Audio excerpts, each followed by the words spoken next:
السلام علیکم، میں ہوں شیخ سلیمان سلیم اور آپ دیکھ رہے ہیں دی سمال نیوز۔ خبر شامل کرتے ہیں سکندرآباد سے۔ فیضان مدینہ سکندرآباد میں دعوت اسلامی کا سنتو بھرا اجتماع منعقد ہوا، جس میں علامہ قاری محمد امجد عطاری نے تلاوت قرآن کریم سے محفل کا آغاز کیا۔ ثنا خواں مصطفیٰ، ملک محمد عتیق عطاری اور راؤ محمد اکرم چشتی نے نعت رسول اکرم صلی اللہ علیہ وسلم پیش کرنے کی سعادت حاصل کی۔ ان کے بعد مبلغ دعوت اسلامی ملتان ڈویژن کے نگران محمد سعادت عطاری نے سنتو بھرا بیان کیا۔ بیان کے دوران آپ نے کہا کہ ہماری بقا اور سلامتی سنت مصطفیٰ صلی اللہ علیہ وآلہ وسلم میں ہے، آئیے آپ بھی دعوت اسلامی کے مدنی ماحول سے وابستہ ہو جائیں۔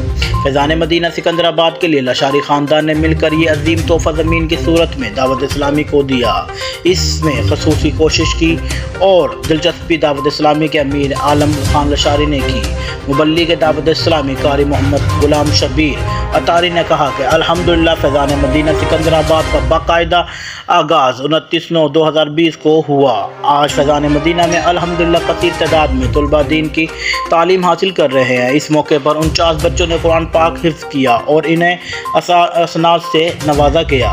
اس تقریب میں فیضان مدینہ سکندرآباد کے حافظ قاری محمد امجد عطاری، شہداباد سے محمد عقیل عطاری، قاری محمد سعید عطاری، قاری محمد عبید رضا عطاری، قاری محمد ارسلان عطاری، محمد بلال عطاری، راؤ محمد آصف عطاری، راؤ محمد حسن عطاری، راؤ محمد عادل عطاری، راؤ محمد اکرم چشتی، راؤ محمد تنویر چشتی، ماسٹر راؤ محمد گلزار، ملک محمد جنید افتخار، حافظ محمد رمضان اور راؤ محمد اسلام عطاری اور ان کے علاوہ کثیر تعداد میں اسلامی بھائیوں نے شرکت کی۔